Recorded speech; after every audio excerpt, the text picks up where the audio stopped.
Yeah, so not necessarily. We only average 13 inches of rainfall in the state of Utah a year. Anything you've got, that's what's going to get you to the next level. But I think, We were again, it just at depends. IRE last week. Social media helps with that a lot. Guys are taking pride in their work. They're coming out with lots of. All right, everyone. Grant Hubbard here with another Gutter Growth podcast. Tonight, I have the pleasure of hanging out with Tim Brown. He's with RGS Exteriors in Utah. Tim, what is your actual title there? I don't know, whatever you want to call me, president, What, CEO, the managing president, member, CEO? whatever you I want to just call didn't know me because is there's good. so many generations we've been talking about. I didn't know, how many people are still involved in this thing. Thanks for joining me tonight. No, thanks for having me on. It's an honor and a privilege. I really appreciate it. I want to know a little bit about you. I know the viewers do too. So just give us the fast track Tim Brown to where you are today and what you're doing. Love it, love it. Well, so like I said, RGS Exteriors out of Salt Lake City, Utah. I personally been in the gutter business since I was 14.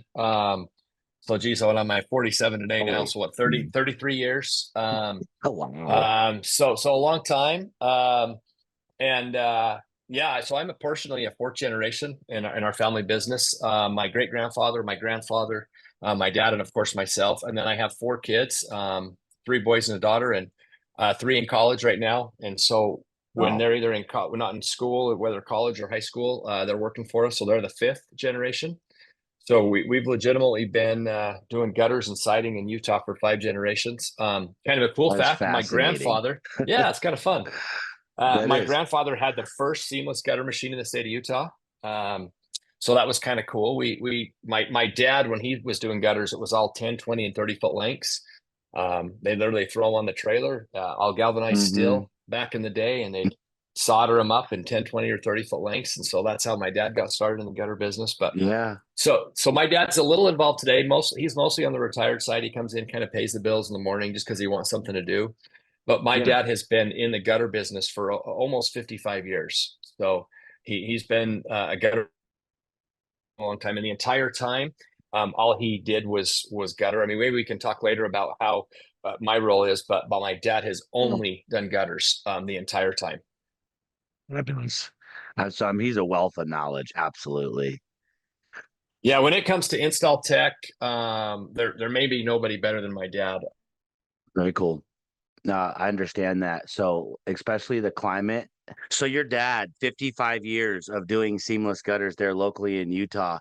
I'm familiar with what a wealth of knowledge that would be because I know your guys' climate there too. I mean, you get some serious snow. You can't just slap gutters up. You guys know No. about that, right? No, I mean, if we get so much snow and ice that, yeah, you got to do it right, or those gutters are coming down. We Kind of a won't cool hold you to fact. it, but go ahead. Go Yeah, ahead, no, yeah. go. No. Well, I was going to say, kind of, Yeah. it's we've been doing it long enough that there's homes that we've guttered three times. I believe Not it. because there's a problem, right? But it was. I remember my dad one time. He installed it when my grandpa owned the company, and then in his early career, he did it. And then I remember a third time we came back, and it's like this is the third time we've guttered this house because they've changed things. So we've been Yeah. long enough. Yeah, of We've guttered course. the same home three times. So it's just kind of fun. That's pretty wild. Yeah. I was gonna say, just learning along the way, right? I was gonna ask you, I mean, not to hold you to it, but what would you say? We were talking about this on the phone the other day. Is Utah a big rain gutter state or no? Yeah, so not necessarily. We only average 13 inches of rainfall in the state of Utah a year. And so, I Hmm. mean, there's a lot of parts of the country that'll get 13 inches in a day, right? We get 13 inches a year. The majority of our water really comes from snow in the wintertime and in the mountains and then melts and fills the reservoir. So we don't have a lot of rain. We're a desert, but we do get a lot of cold. So believe it or not, we're a 5K market. 6K just isn't really wanted or needed out here just because of the lack of rain. We do run Hmm. a couple 6K trucks, but the majority of our work is 5K just because we don't have a lot of rain. Well, that makes sense. That makes sense. What is I'm just curious, how did the very first, so this your great grandfather, what got him into the rain business like way back then? It's Or was actually a it your really great grandfather? Was No, it it was one of the, no, yeah, yeah. it was my great grandpa. It's actually a cool story. So back then, my great grandfather and grandfather did really kind of full exteriors, siding, windows. Back then, weather stripping doors and windows weren't pre-weather stripped, so they came in and did weather Right. stripping on them. Well, what was happening is because my grandpa was doing all this and watertighting the home, the HVAC contractors, at least in Utah at the time, were doing gutters because they were bending up when they were bending up their ductwork. They'd bend up gutters and then it'd be all apron gutters. So they'd go and throw them on Oh, at the four way. So when they were running their ductworks, they'd install the gutters. Well, they came to my great grandpa and said, "Look, you're doing all this. We hate this. Will you start doing this for us?" So that's how we got in the gutter business. Was yeah, my great grandpa's yeah. company started doing it in place of the HVAC contractors. So again, I don't know if that was nationwide, but in Utah, Right. HVAC contractors used to be the gutter guys back in the 40s and 50s. Okay. That makes sense. What brought your family out there to Utah? We born and raised here. Our whole family, my several generations here in Utah. So we have never left. Okay. And you guys do more than gutters.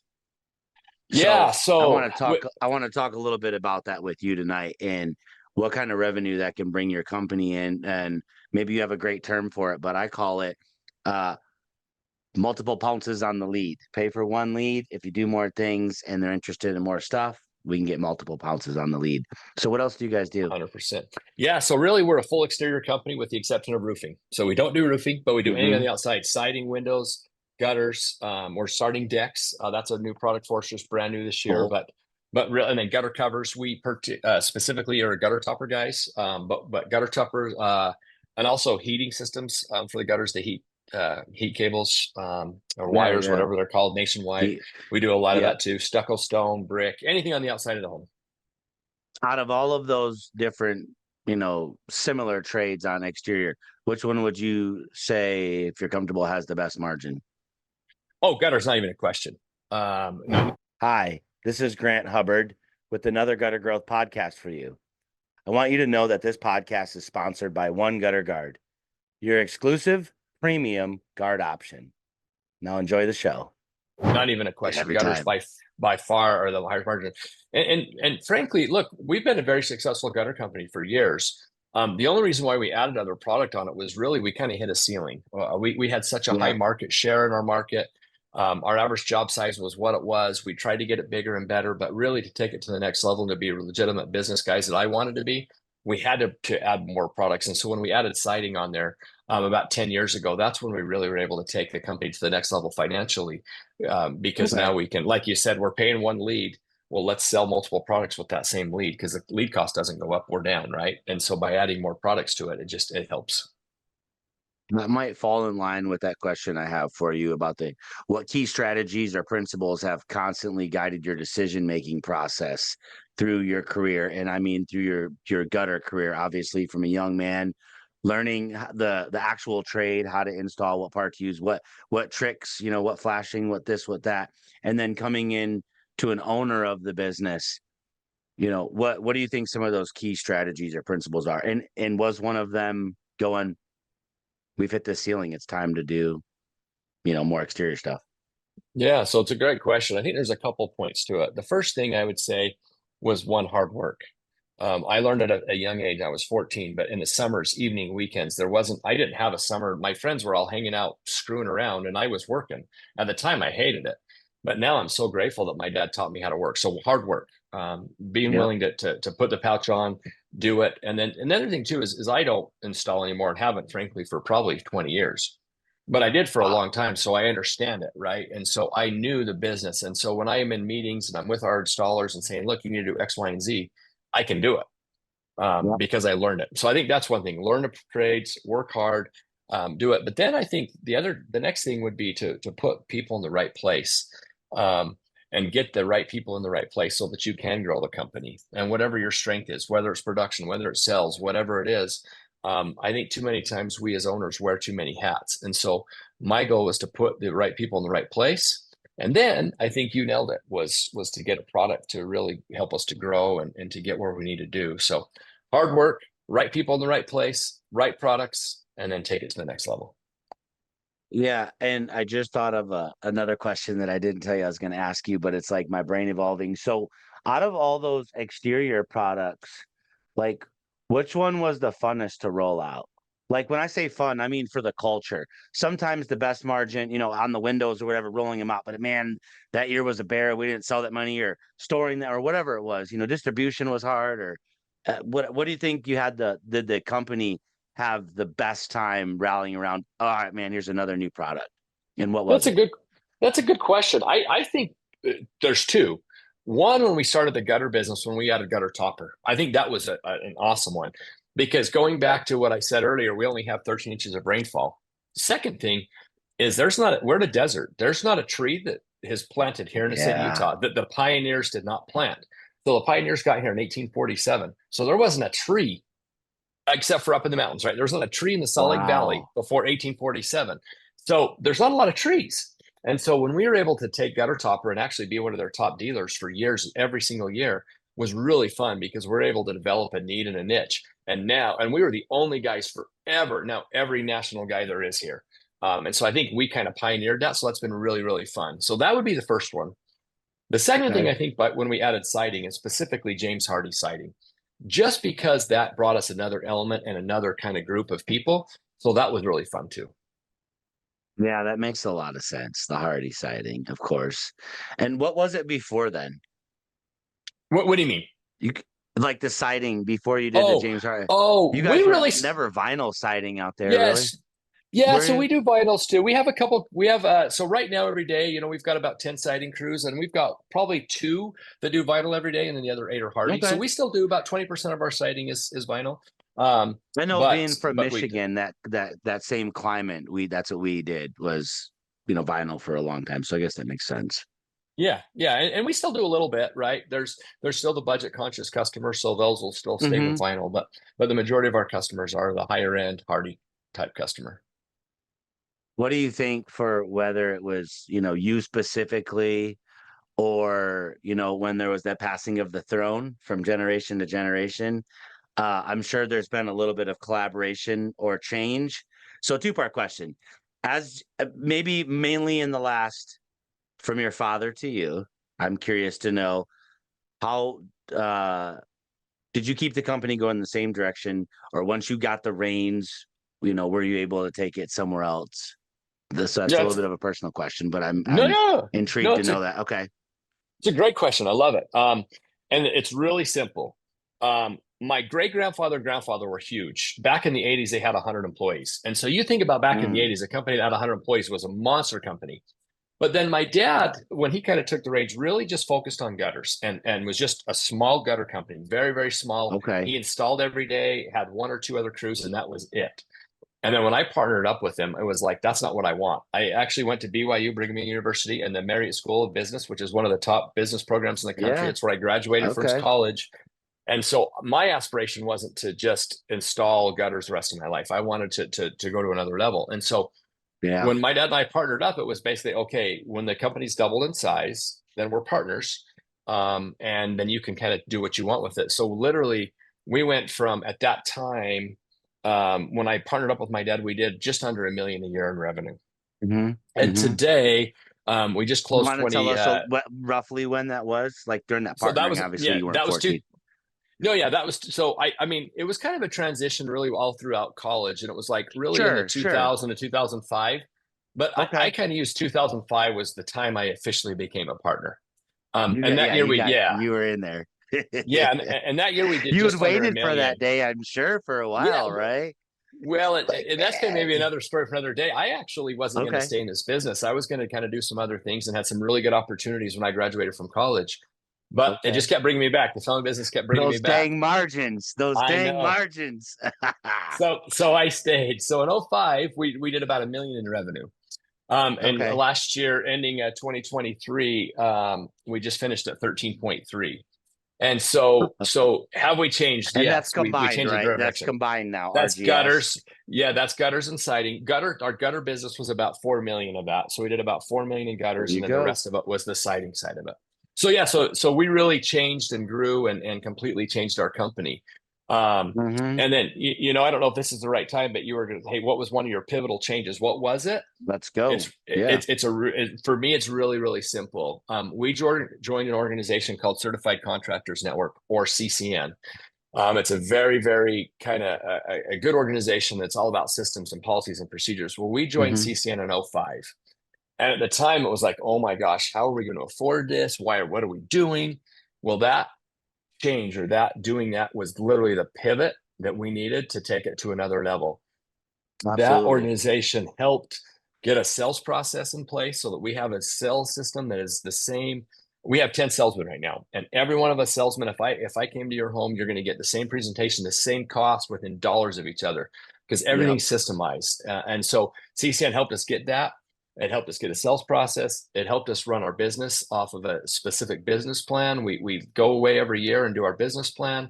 And so my my Absolutely. my budget is dialed in November. I know exactly what's going to happen next year. And so all these little steps, CCN got us in that direction.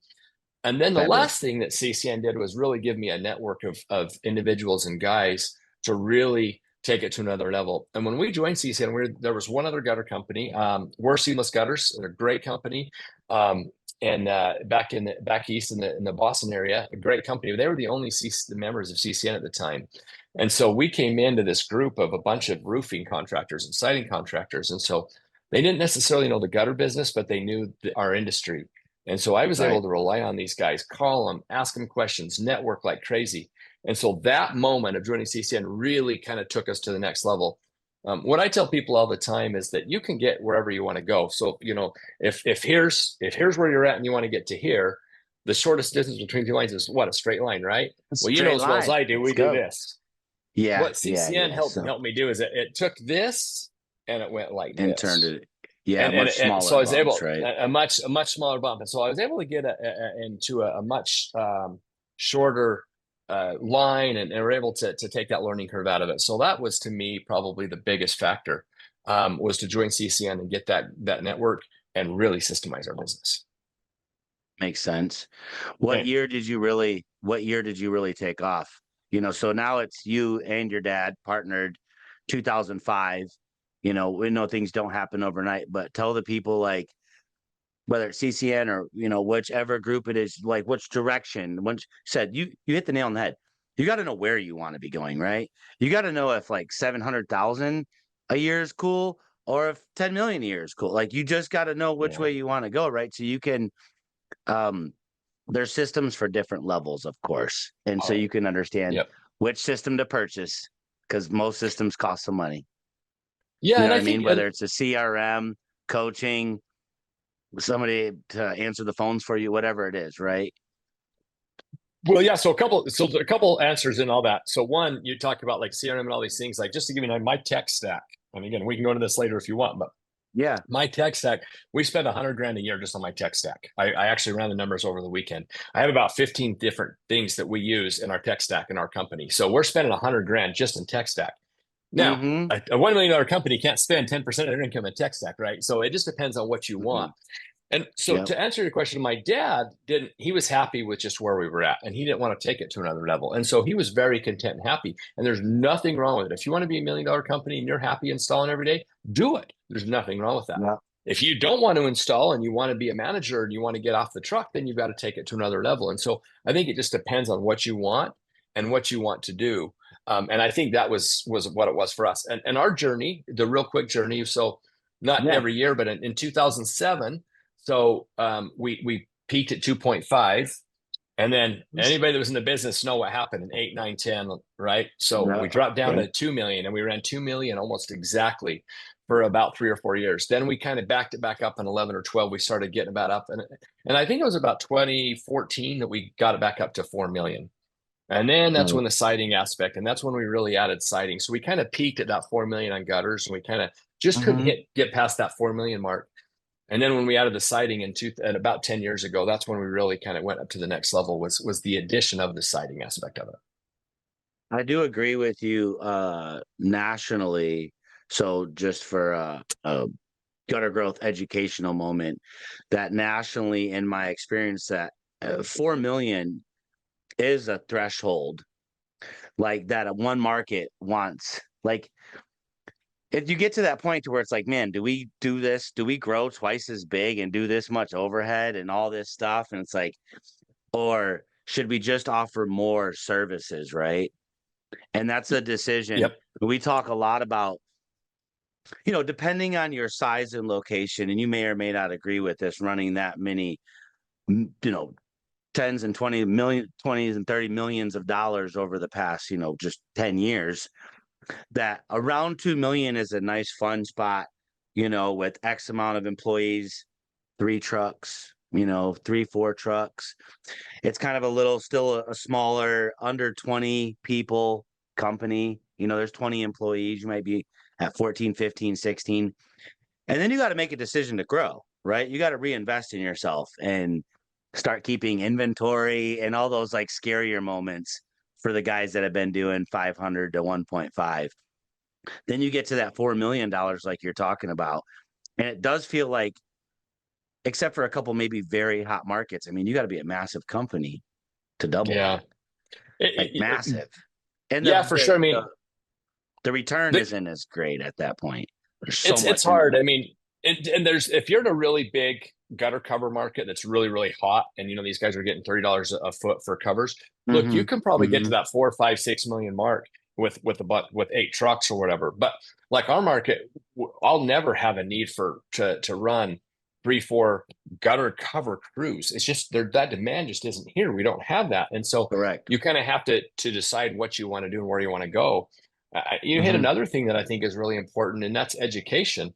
And where do you spend money? Like what's coming up, with the gutter conference, GutterCon coming up, and all these other things. Like I budget 1% of my income, our numbers in education and conferences. So for us, I'm going to spend $140,000 in conferences this year. It's for me and my team, and they're going. I mean, Yeah. I've the last 3 weeks, I've literally slept on my bed one day in 3 weeks. It's just It's been back like, to back to back I'm conferences. getting It's ready to crazy. take off for a while too. It's like, man, the next 45 days or so is pretty wild. But it's good and it's important. And what's taken it, that's one of the key things that's taken us to the next level is educating yourself. And you can't take it to that level if you're not doing those things, if you're not getting away from the office, if you're not going to conferences, if you're not going to GutterCon, if you're not going to whatever works for you, IRE last week, or if you're not going to CCN or Accelerate or Top 500 or Yoho or whatever it is that Yeah, you want to do, anything. anything you've got, that's what's going to get you to the next level. But I think, You were again, it just at depends. IRE last week. No, so I wasn't an IRE. I was actually, Where were you unfortunately, I at? didn't go. So I was at two things: the James Hardy Summit for the first 2 days of the week, and then the Mm-hmm. last half Cool. was Accelerate. Brian Kalbaskian, Wow. he runs a really good product wealthy contractor. He has a conference called Accelerate. He does it once a year, and it's a really, Okay. really, really good one. And so I was at that last week. Had the very fortunate that I was able to present. There was about 500 contractors there, so I had the opportunity to present and be. Oh, it was awesome. I Very loved cool. it, and Yeah. it was a good conference. But the point is I think you've got to decide what you want to do. If you want to be a one-man band, nothing wrong with that. Awesome. But Right. if you really Right. want to grow and you want to get off the roof and you want to get installing on, you're not installing anymore, running an office, and you've got to be able to put the money and educate yourself and your team and grow that. And so for us, that's been key and I think that's one thing that CCN taught me was I used to wear 5 million hats. Mhm. I don't anymore. And don't get me wrong, I still work every day, but I only go into Right. my office one day a month. Once a month, I'm in my office, and that's because that's our company meeting. So I go run that meeting. Yeah. Yeah. Other than that, I Yeah. work in my home office. So I still work every day, but I'm not in my day-to-day operations. I'm able to work on my company and not in it. And I think that's so powerful when we can get to that point. I agree. And like just for the viewers here, because obviously this will be put out in front of the tire gutter industry. And I can't thank you enough for coming on again because we still got some more hot topics to talk about. So I appreciate your time. I won't say there hasn't been a guy we'll just call Buck in the middle of nowhere that's had a $2.5 million year and brought home some fantastic revenue and been put in this. We all know that, right? There's those guys. But I mean, what is it? to your point, about 95% of the market, people that are doing 1.5 to 10 Mhm. million a year in rain gutters are where you are, where I'm going, where you've been. We're going out to these conferences. The big question, I'm sure you see it all the time, especially in the gutter industry, is like, well, what's the point of going to GutterCon? What's the point of going to a convention? I bet you never wore a tool belt before, or no. Okay, there's a couple owners that haven't, but when you go to GutterCon and there's 500 people there, I bet you 400 people have installed gutters. Like you'd really be surprised that they know how important it is and fun it is to get off the truck and go on a nice little business trip. and make more money and then send their boys off to do it and rinse and repeat and scale their business.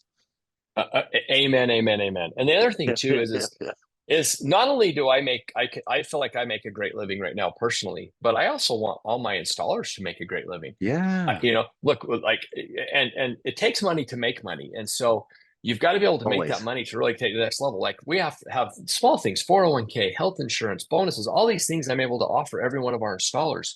If I can get a young kid and train them how to do gutters when they're in their early 20s, by the time they're ready to retire, they have a retirement set aside because we've maxed their 401k and they can do these things. So this industry is an awesome, awesome industry. And if you want to just be No. an installer, there's nothing wrong with that. But if you want to be an owner and you want to run a big business, you can, but it's going to take some effort, and you've got to do those things. You've got to work on yourself. You've got to work in the company and on the company to really, really take it to the next level. Last thing, to your point, I don't care if it's the same. Use GutterCon, for example, because it's coming up. I don't care if you go to Mhm. GutterCon every single year and it's the same speakers every single year. Go every single year because you're going to be in a different mindset today than you were last year versus 3 years You will ago. receive it And differently, man. 100%. You're going to get something different today than you did a year ago, and you're going to get something different next year. And so go and go and go every single year. Do not miss. And it's GutterCon, it's CCN, it's whatever it is that works for you, Mhm. go. And as you go, you're going to get better and you're going to learn. And the other thing that's so awesome is that you're going to be able to meet guys in our industry that are completely different locations that you're going to be able to lean on. Yep. I'll use your kind of your group there, Ryan, right? I met Ryan. We both received the Big 50 award in DC, right? Yeah, one That's of the right. brothers there, right? My Yeah, that man, Ryan. Ryan. Yeah. I met Ryan at we received the Big 50 award. We were at a conference. We were at Remodeling Live. We were at a conference. We met at a conference. Him and I call and So text cool. frequently because why? Uh-huh. We were at a conference. We happened to receive an award that same day, which was awesome. But that we talk frequently. Very The cool. franchise just came out to Utah, and there's three French. That word. We're smothering the country for It, sure, man. We're just no, I like, love it. ah. But look, like we just I'm so finally proud of connected what last Ryan week. and Ken have Oh, accomplished. Those guys are, it's and like just on the hunt for knowledge, right? they are. They go, well, why? They've done what they've done because they've done that. And I'm Yep. stoked that the Yeah. guys actually from Salt Lake just reached out to me last week, and I'm hoping I was out of town, but I'm hoping now that I'm back in town, we're going to go to lunch. I'm going to buy them a burger. We're going to go chat. And to me, that's what it's all about. Is that to even my competitors, I don't care if anybody on here is from Salt Lake, call me. I want to go. I'll take you to lunch because I want to make this industry better. And I think if we can talk and communicate, we make it better. And again, Brian, right? The guy in your wall. That's how I got to know Ryan was at a conference. So anyway, That's I so love it. awesome. I had today, me and Tim and some buds, we got this gutter growth thing going on. And that's what we're doing. I want to just use this moment to touch on something that I'm doing in the industry. I want all of us to sit down together. There's going to be competition, there's going to be competitive nature. I completely understand that. Just like Ford on one side of the freeway and GM on the other and Kia up the thing. Like those guys can all kind of see each other at the grocery store and be like, hey, you selling cars? And they kind of stay away probably from the buy here, pay now car lot style guys.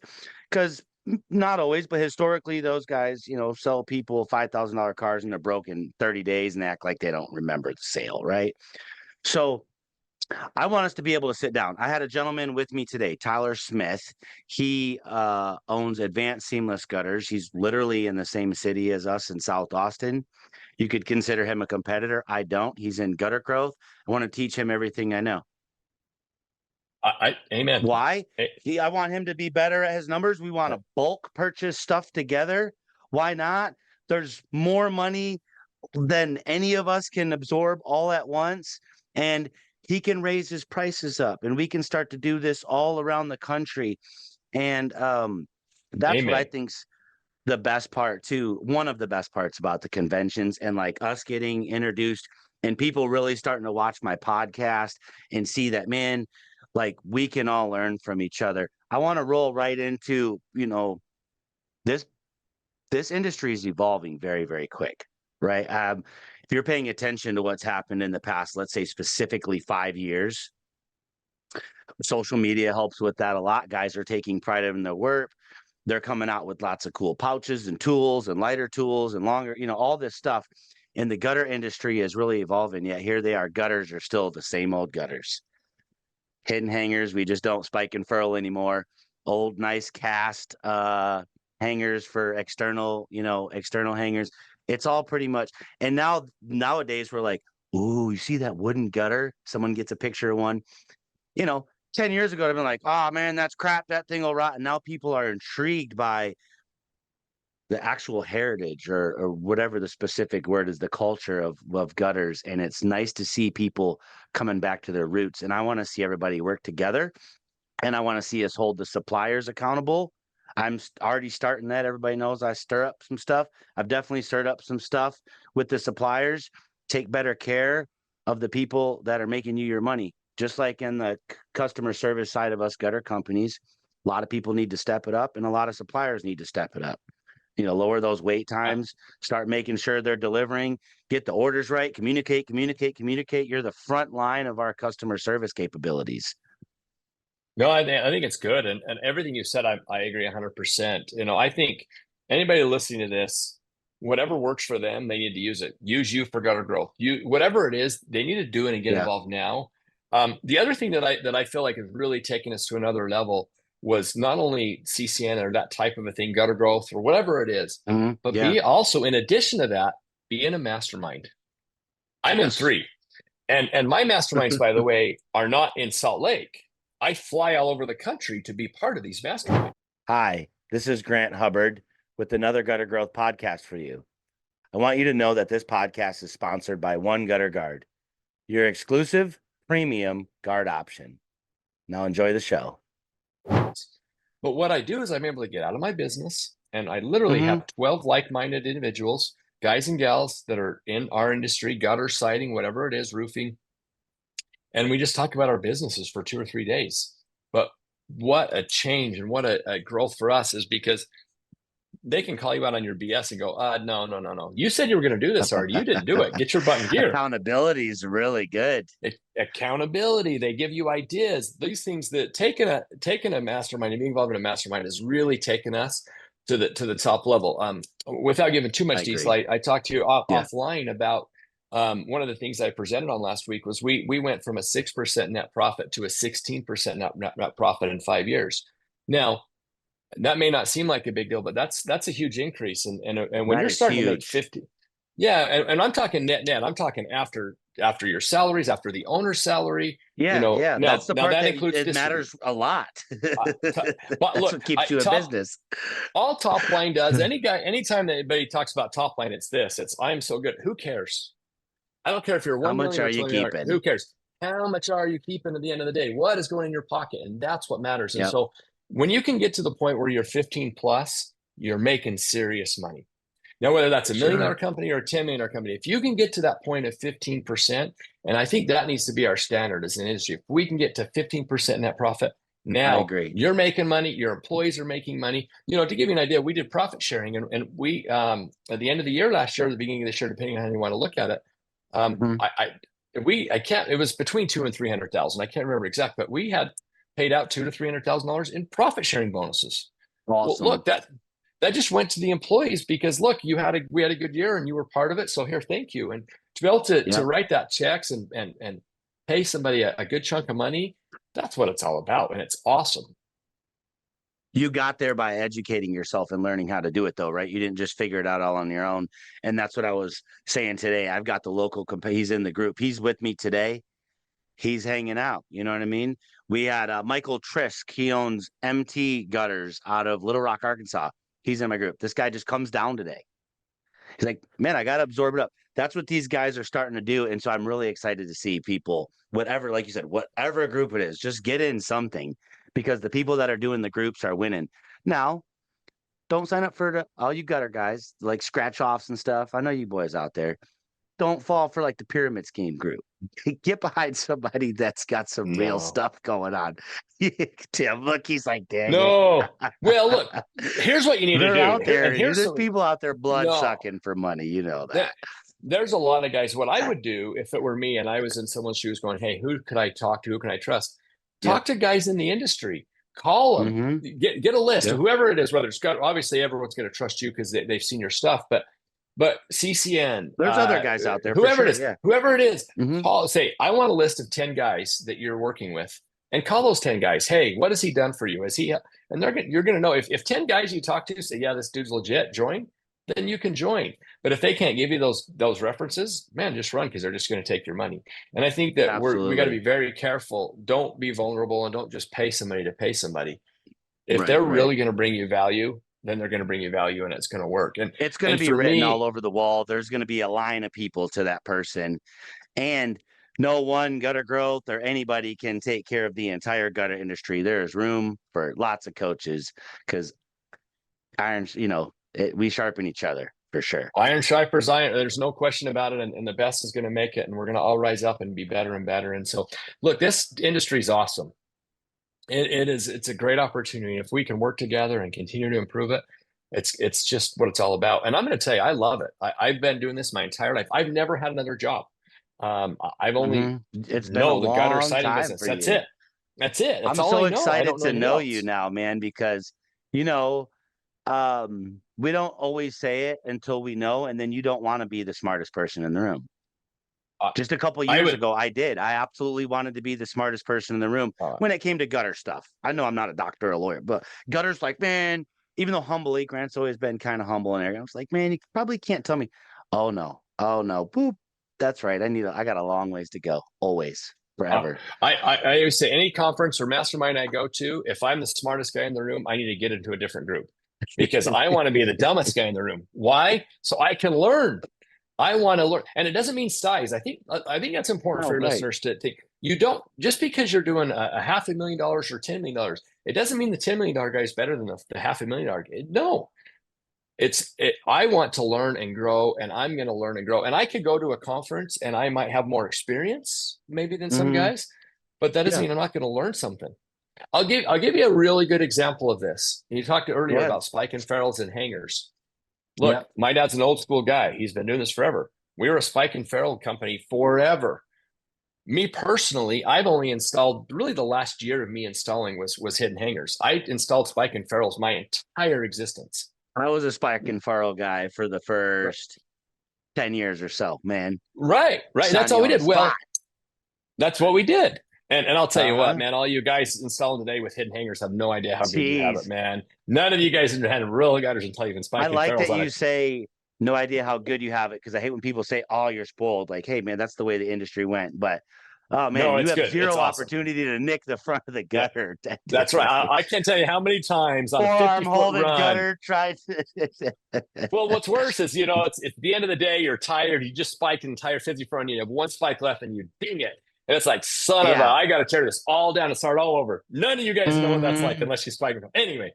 Going back to the spike and ferrules, this is an example of, so in our company, we have what we call TQM, or total quality management. So once a month, we get together and everybody discusses things, tricks they've learned, good things, bad things. Hey, we're having this problem on the job. The sales guys are there, so we can discuss it with the sales team. Hey, guys, when you sell it, you got to look for X. When you sell this, you got to look for Y. Or whatever it is.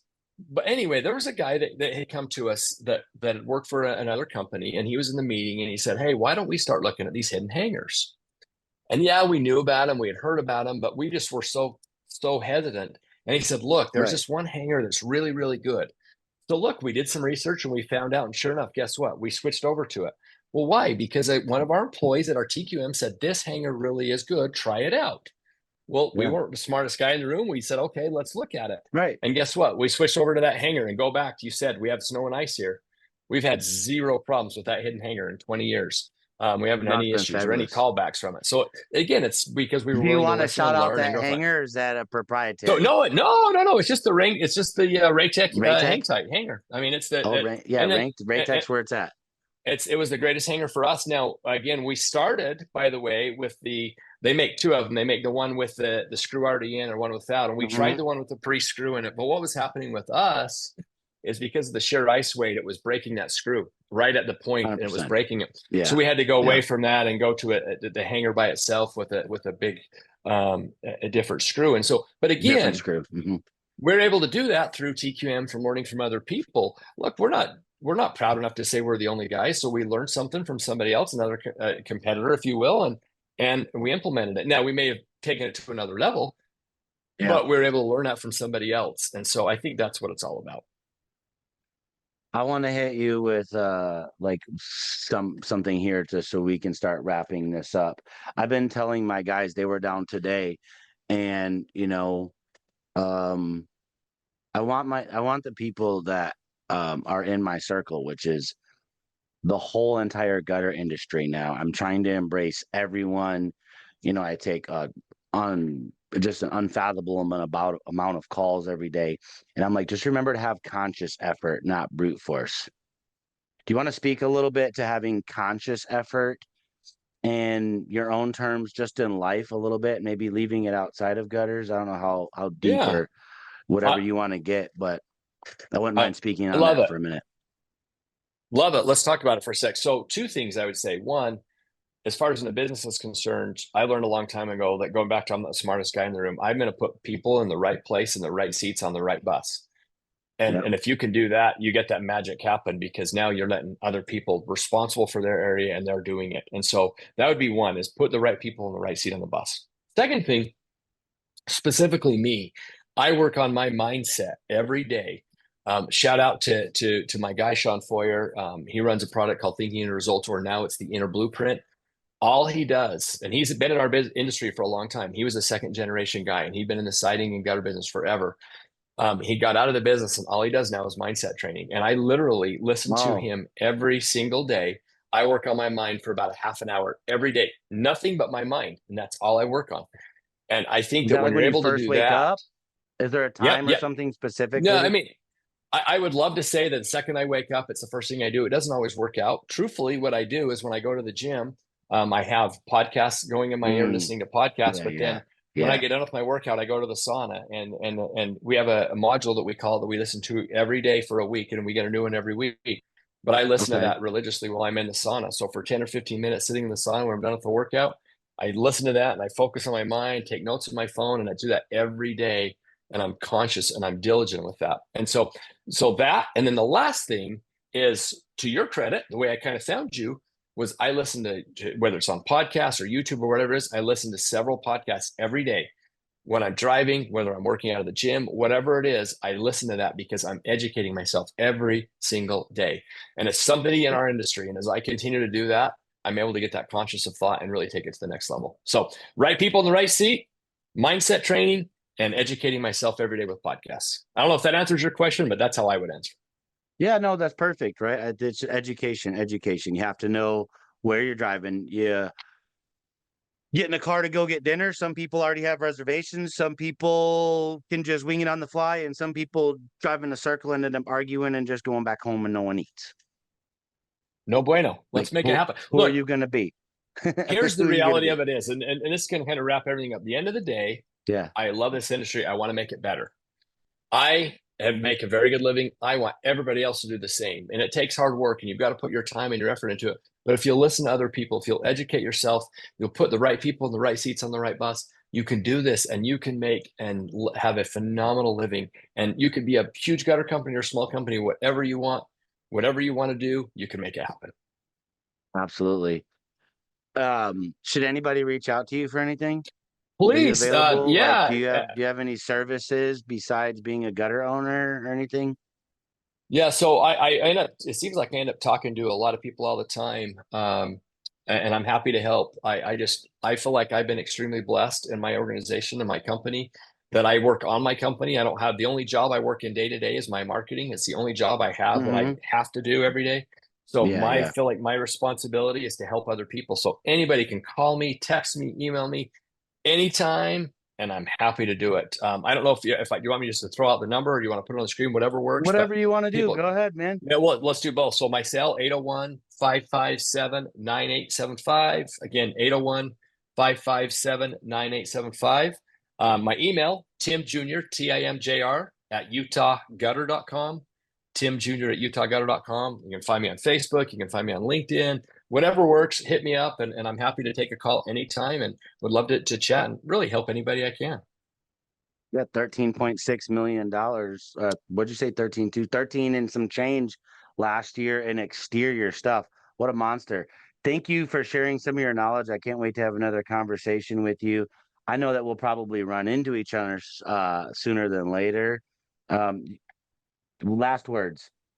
What do you No, got for love the it. gutter industry? Love it. The only thing I'd say is I'm bummed I'm not going to make it to GutterCon. I commit. I'll be there if I can. I also coach football and wrestling at the high school level, and our state Yep. championships are on Friday and Saturday, so I'm going to miss it because I'm All going to be right. coaching my. Let's So I'm go. going to be doing that, and my boy is my baby's a junior in high school, and he has a chance to be a state finalist, and so we're excited to go see that. But nonetheless, do it.